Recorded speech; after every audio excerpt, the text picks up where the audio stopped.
Salut les gens, on se retrouve aujourd'hui pour une nouvelle vidéo et ce sera un point série. C'est une vidéo que je n'ai pas encore faite sur ma chaîne mais tout simplement je vais vous présenter les dernières séries que j'ai vues. Alors je vais commencer avec deux séries que j'ai finies entièrement, deux séries où je suis à jour dedans, donc ça veut dire qu'il y a par exemple 3 saisons qui sont sorties, j'ai regardé les 3 saisons mais normalement dans le futur il y a d'autres saisons qui devraient sortir et je vais finir sur deux séries que j'ai malheureusement abandonnées. Donc c'est parti! La première série que j'ai terminée et dont on a énormément entendu parler, c'est la série Le Jeu de la Dame, ou en anglais The Queen's Gambit, il me semble. Alors cette série, tout d'abord, ça parle d'une jeune fille, je suis désolée, je me souviens plus le nom déjà, Margaret, non c'est pas Margaret, bon je sais plus son nom. D'une jeune fille qui va perdre sa mère dans un accident de voiture et va donc être transférée dans un orphelinat. Et là-bas elle va faire la rencontre d'un concierge qui va lui apprendre à jouer aux échecs. Elle est très intelligente, c'est vraiment un petit génie et surtout pour les échecs hein, elle va se rendre compte que c'est un génie des échecs. Donc voilà. On va dire que ça tourne autour de ça, on va la suivre après quand elle sera beaucoup plus grande et elle va essayer de s'intégrer dans le monde des échecs qui est un monde exclusivement masculin, il y a vraiment peu de femmes, voire aucune dans les concours en tout cas, etc. Donc voilà, elle va faire beaucoup de concours, ensuite des concours de plus en plus gros hein, qui vont être nationaux, puis après peut-être des concours mondiaux. Le Jeu de la Dame c'est une série de 6 épisodes, attendez. Je vais prendre mon application TV Showtime, je sais pas si vous l'avez mais ça permet de voir où est-ce qu'on en est dans nos séries etc.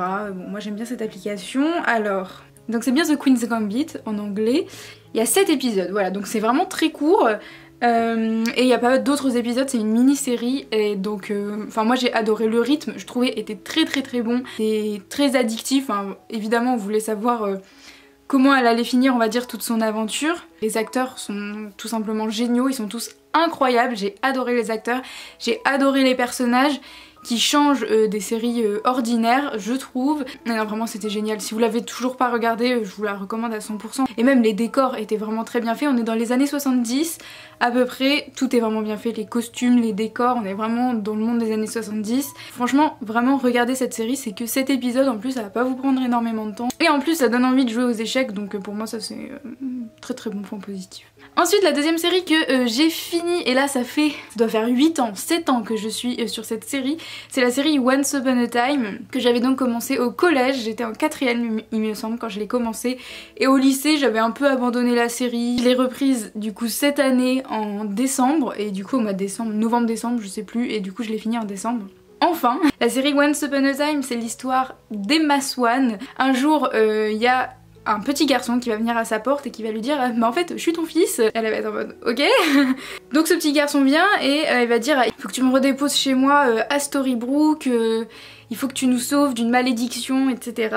Et en fait cette fameuse malédiction ce serait que tous les personnages de contes de fées se sont retrouvés emprisonnés dans une ville qui s'appelle Storybrooke. C'est une malédiction qui a été lancée par la méchante reine dans Blanche-Neige. Et donc voilà, ils sont tous emprisonnés là-dedans et Emma Swan ce serait celle qui va venir les délivrer de cette malédiction.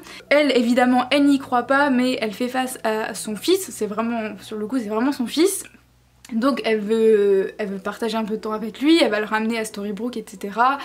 Voilà, petit à petit il y a des choses qui vont s'enchaîner et voilà, en gros ça c'est l'histoire de la saison 1. En tout il y a 7 saisons, il me semble. Attendez, je vais voir sur TV Showtime. Ouais, il y a 7 saisons. Alors, si vous voulez regarder la série Once Upon a Time, personnellement je vous recommande vraiment les 3 premières saisons. Pour moi c'est vraiment les meilleures, elles sont géniales. La façon dont ils ont repris les contes de fées, ça c'est vraiment très bien fait. Enfin moi j'ai adoré.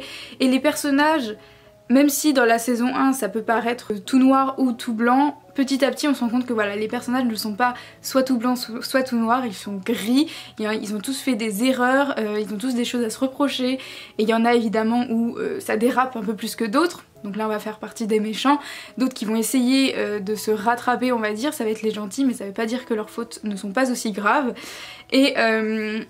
Et voilà, enfin moi j'ai adoré l'histoire du fait qu'il n'y ait pas de méchants, qu'il n'y ait pas de gentils, voilà, qu'on a tous fait des erreurs. Moi j'ai adoré le fait qu'il faut croire en quelque chose très profondément pour que ça se réalise on va dire, ça j'ai aussi adoré. Il y a beaucoup Il y a vraiment beaucoup de sujets qui sont abordés dans cette série et à travers les contes de fées en fait, du coup j'ai vraiment beaucoup adoré, les personnages sont vraiment super attachants, enfin moi voilà, quand je regardais j'avais l'impression d'être avec voilà, la petite famille Once Upon a Time, enfin moi j'ai adoré, les personnages sont vraiment très attachants, on peut s'identifier à certains personnages par rapport à leur vie, à ce qui leur arrive, donc voilà, j'ai adoré. Donc vraiment les 3 premières saisons elles sont incroyables, les 3 d'après, donc jusqu'à la saison 6, c'est un peu en boucle, on commence vraiment à bien connaître les personnages, on sait un peu comment ils vont tous réagir, etc. Donc on sait comment ça va se finir, etc. Donc bon, là c'est un peu du vu et du revu dans les 3 prochaines saisons.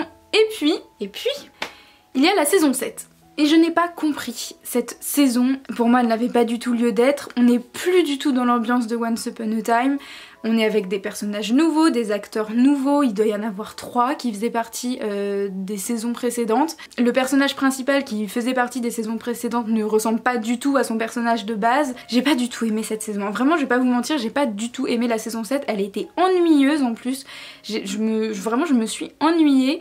Je regardais parce qu'il fallait que je finisse cette série, parce que c'était une série qui me tenait à cœur. J'ai quand même pleuré au dernier épisode parce que au dernier épisode, bon voilà, c'était le dénouement de la série, oui j'ai versé ma petite larme, mais sinon dans toute la saison, j'ai pas du tout aimé la saison 7, hein. Vraiment j'ai pas du tout aimé la saison 7, pour moi ne la regardez pas, enfin je comprends pas, je ne comprends pas pourquoi ils ont voulu faire cette saison qui n'a rien à voir avec les autres saisons, enfin je me pose encore des questions, hein. Je ne sais pas, vraiment je ne sais pas, bref. Du coup voilà, les 2 séries que j'ai terminées, Le Jeu de la Dame et Once Upon a Time, le soleil est parti, j'espère que ça n'a pas trop changé la luminosité, le soleil revient.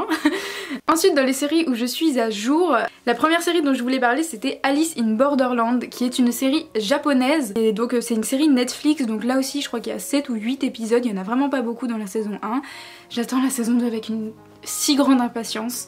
Je voulais vraiment parler de cette série parce qu'on n'en entend pas énormément parler. Si vous suivez Netflix sur les réseaux sociaux, vous en avez entendu parler. Je pense que si vous ne suivez pas Netflix, il y a peu de chances que vous en ayez entendu parler. Alice in Borderland, donc déjà c'est tiré donc d'un manga. Donc peut-être que vous avez entendu parler du manga, je ne sais pas, mais en tout cas là dans la série on va suivre un groupe de 3 garçons qui ont la vingtaine je crois. Ils courent dans la rue, ils essaient de fuir la police parce que voilà ils ont fait une petite bêtise mais vraiment rien du tout, mais bref. Ils fuient la police, ils vont aller dans le métro, ils sont à Tokyo, hein. Tout ça se passe à Tokyo. Ils vont aller dans les toilettes du métro pour se cacher, donc ils sont tous dans la même cabine et quand ils sortent de la cabine, il n'y a plus personne. Il n'y a plus personne dans le métro, il n'y a plus personne dans les toilettes du métro, ils sortent du métro, il n'y a plus personne dans la ville. Alors imaginez-vous Tokyo vide. Alors que d'habitude Tokyo c'est vraiment noir de monde, hein. Y a énormément de gens à Tokyo, mais là c'est vide, il n'y a plus personne à Tokyo. Alors au début ils se disent c'est une farce. On nous fait une caméra cachée, c'est pas possible sinon. Mais petit à petit les heures passent, il y a toujours personne, on commence à se poser des questions et au bout d'un moment il y a une lumière qui apparaît, je crois que c'est comme ça que ça commence, je sais plus trop mais je crois que c'est comme ça que ça commence, il y a une lumière qui apparaît donc ils vont aller vers cette lumière, là ils vont rencontrer d'autres personnes et en fait on va les un peu forcer, oui forcer parce que sinon tu meurs de toute façon, on va les forcer à jouer à un jeu où ils vont devoir s'en sortir. S'ils n'arrivent pas à sortir de ce jeu, on va dire, s'ils n'arrivent pas à conclure le jeu, ou à réussir le jeu, bon, je sais pas comment dire, ils meurent, voilà. Et s'ils ne veulent pas jouer au jeu, ils meurent. Donc à la fin du jeu, ils gagnent un passeport, par exemple un passeport de 3 jours, ça veut dire qu'au bout des 3 jours, il faut refaire un nouveau jeu pour regagner un passeport. Si tu dépasses les 3 jours, ou 4 ou 5, ça dépend de ton passeport, bah tu meurs. Voilà, donc c'est génial, hein. C'est des jeux hyper sadiques, en fonction de la carte qui est assignée au jeu, c'est dans les cartes de jeu... As, 2, 3, 4, etc. avec les trèfles machin. En fonction de ta carte, ça montre la difficulté du jeu. Donc plus le nombre est grand, plus le jeu va être difficile. Et en fonction de la forme, si c'est cœur, ça va être un peu plus psychologique il me semble. Si c'est pique, ça va plus être de la force ou de l'intelligence. Donc voilà, ils vont essayer de survivre dans ce nouveau jeu, dans un Tokyo parallèle où il va falloir qu'ils survivent au fil des épreuves qu'ils vont devoir faire et évidemment en même temps ils vont essayer de comprendre pourquoi, qui nous a mis là, pourquoi on nous veut autant de mal, ils vont voir des gens mourir devant eux, enfin vraiment c'est terrible, vraiment c'est terrible. Mais moi j'ai adoré, enfin le concept est incroyable. C'est dur, voilà, on voit des gens mourir en effet, les épreuves sont horrible, mais c'est tellement sadique, c'est horrible. Mais vraiment la série est géniale, le rythme est hyper bon. Nous aussi, on a envie de savoir pourquoi, parce qu'on ne sait pas non plus. Donc voilà, on suit ces personnages et faites-nous une conclusion. Et donc bon, bah on a fini la saison 1 mais on n'a pas les réponses à nos questions, donc on veut la saison 2. Je vous recommande à fond cette série. Pour moi c'est vraiment bien joué, le scénario est incroyable, les acteurs sont incroyables, enfin je sais pas comment dire, mais vraiment cette série est incroyable. Regardez-la, il y a peu d'épisodes, sautez dessus, hein, vraiment sautez dessus. Et maintenant on va parler d'un sujet sensible. On va parler de la série Le Destin, alors attends, oui c'est Destin Wins Saga, bon voilà la série qui s'est inspirée du dessin animé Les Wins. Les Wins, j'ai vécu avec les Wins depuis que je sais lire, donc depuis le CP je lis Les Wins de la Bibliothèque Rose. Je crois que c'est l'un des premiers livres que j'ai lu par moi-même. J'ai évidemment regardé le dessin animé, j'ai plein de trucs des Wins chez moi. Voilà, les Wins j'adore, encore aujourd'hui j'adore les Wins. J'écoute encore les musiques des Wins parce que j'avais le jeu vidéo Wins Rockstar, je sais pas si vous connaissez mais bref. Dedans il y a plein de musiques des Wins et je les connais toutes par cœur. Clara, si tu passes par là, voilà, c'est ma cousine et bon voilà, on adore toutes les deux les Wins.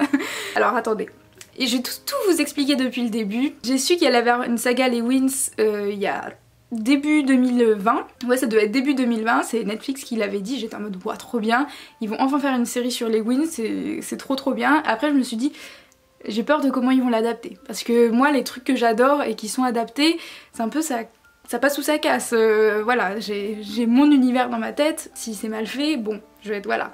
Après j'ai vu les premières informations, j'ai vu qu'il n'y avait pas toutes les Wins, Tecna n'était pas là, Flora n'était pas là, Flora c'est ma préférée, enfin Flora et Musa c'est mes deux préférées, j'ai vu que Flora n'était pas là, j'étais atterrée, à la place il y avait Terra, je me posais des questions, je ne savais pas pourquoi. Ensuite ils ont remplacé Leila par Aisha, bon ça à la limite ça passe. Donc j'ai vu ça, j'ai vu qu'il y avait quelqu'un qui s'appelait Béatrix et du coup qu'il n'y avait pas les Trix. J'étais en mode d'accord, si vous voulez. Donc voilà, je suis partie avec un avis un peu mitigé de base parce qu'il n'y avait pas toutes les Wins au complet pour moi, il n'y avait pas les Trix, donc je savais pas trop, ça me dérangeait un peu. Ensuite il y a eu la bande-annonce, et là j'étais en mode c'est une blague. Déjà la première chose qui m'a choquée c'est vraiment l'apparence. Parce que les Wins elles sont vraiment connues pour pour être très fashion, pour être vraiment très à la mode, etc.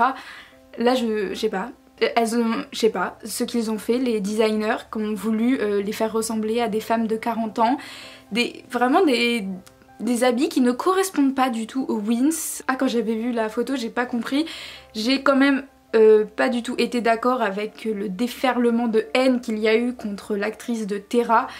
C'était vraiment méchant, c'était vraiment de la pure méchanceté sur les réseaux sociaux et il fallait vraiment garder en tête que Terra n'était pas Flora et ils le disent dans la série, Flora c'est la cousine de Terra, voilà, c'est pas les deux mêmes personnes. C'est quand même bien qu'ils mettent plus de diversité, oui c'est bien, donc voilà, fallait pas autant de méchanceté, enfin moi ça m'a quand même mis mal à l'aise cette histoire là. Enfin bref, j'ai vu la bande-annonce, j'ai pas été super contente parce que les spécialistes sont mélangés avec les fées, donc ils sont à Alphéa alors que normalement les spécialistes sont à la Fontaine Rouge. J'étais en mode oui d'accord si vous voulez, et du coup il n'y a pas de tour-nuage, il n'y a pas de sorcière, il y a juste Béatrix qui se balade au milieu de tout le monde, qui fait croire qu'elle est gentille alors que la meuf on la sent à 2000% que la fille elle est pas bien, enfin bon bref. Voilà. Donc voilà, j'ai vu ce petit truc, j'étais en mode bon, oui si vous voulez pour la bande-annonce, j'étais pas du tout convaincue, hein. J'étais vraiment pas du tout convaincue. Donc j'ai quand même regardé la série avec beaucoup d'appréhension, mais bon je l'ai regardée quand elle est sortie, hein.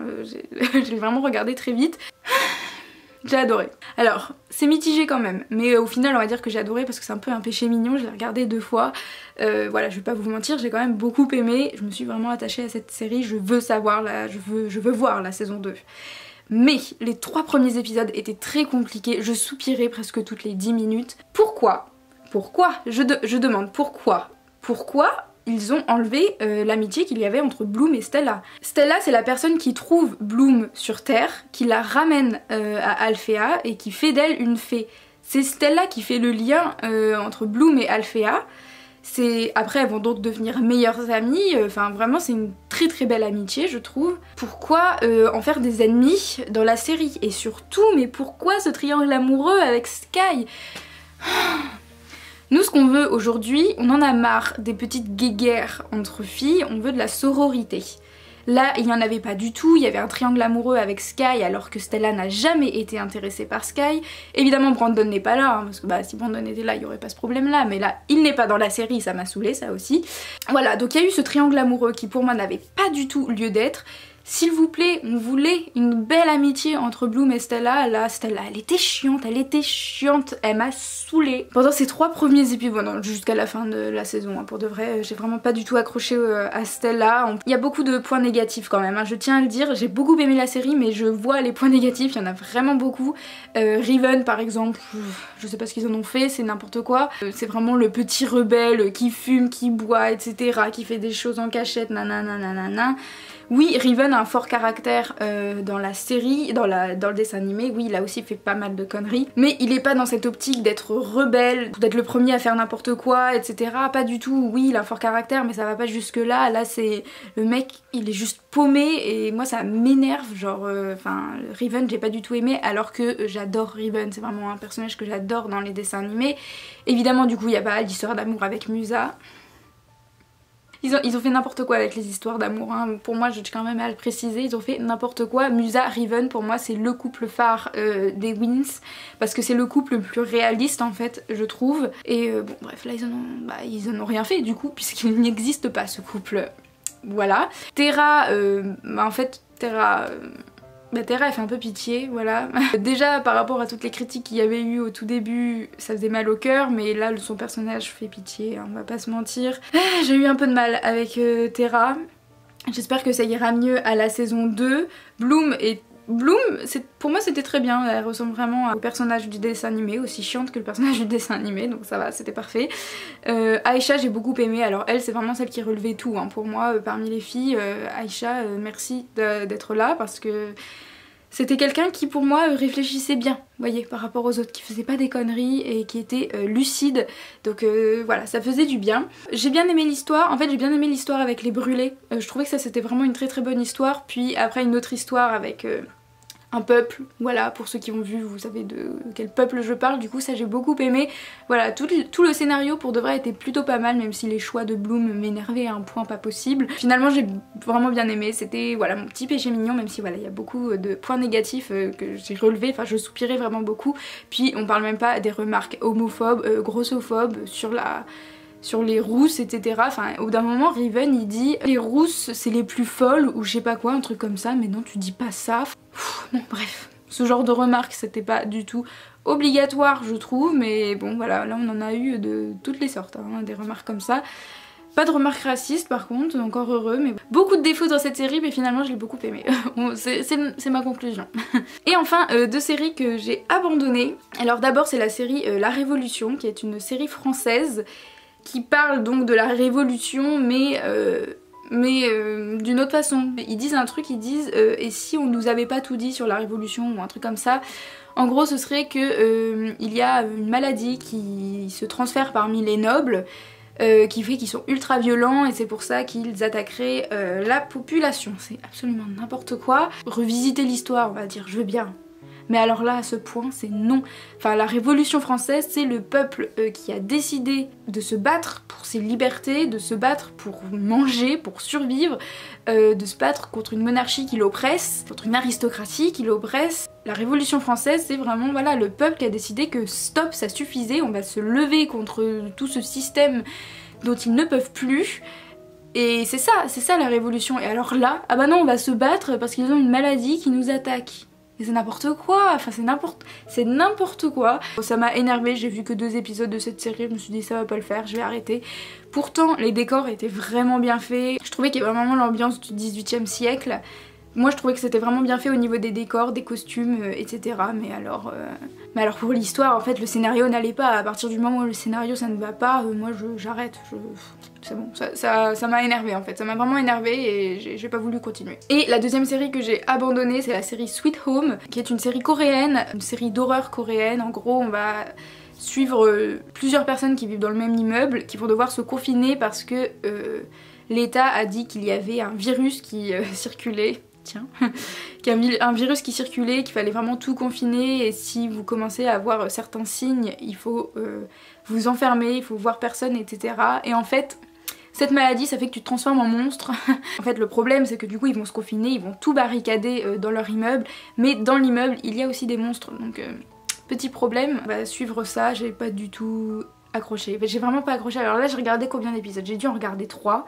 J'ai pas du tout aimé les effets spéciaux. Alors là, pour l'industrie coréenne, ça m'a vraiment surprise les effets spéciaux parce que si vous... Normalement sur ma chaîne, vous avez déjà vu des clips coréens, voilà. La qualité est incroyable, les effets sont incroyables, mais alors là dans la série, j'ai pas compris. En plus, il y avait énormément d'acteurs très connus dans la série qui jouaient bien, hein. Sur le coup ils jouaient vraiment bien, mais les effets spéciaux ça n'allait pas du tout. C'était très mal fait, je trouvais vraiment très mal fait. Je trouvais qu'il y avait tellement d'incohérences dans le scénario, dans la façon de filmer, je sais pas, mais j'étais perdue. Il y a un moment, il y a 2 personnes qui sont dans une pièce. Dans la séquence d'après, ils sont plus dans la même pièce, tu ne sais pas pourquoi, tu ne sais pas comment, il se passe des choses différentes. Alors je sais pas si ça fait partie du scénario et finalement à la fin on comprend pourquoi il y avait ces incohérences ou je sais pas quoi. Alors mais moi j'ai pas aimé, pendant 3 épisodes j'étais en train de me dire mais pourquoi, j'étais toujours en train de me dire pourquoi. Il y avait du sang partout, alors l'hémoglobine ça... Voilà, hein, il y en avait partout. Au bout d'un moment je dis stop, ça m'énerve, je comprends rien, je suis pas du tout attachée au personnage, enfin rien, du coup bon voilà j'ai arrêté. Et pourtant cette série a connu un très gros engouement, il y a vraiment énormément de gens qui ont aimé Sweet Home. Bah, j'avoue que je comprends pas non plus.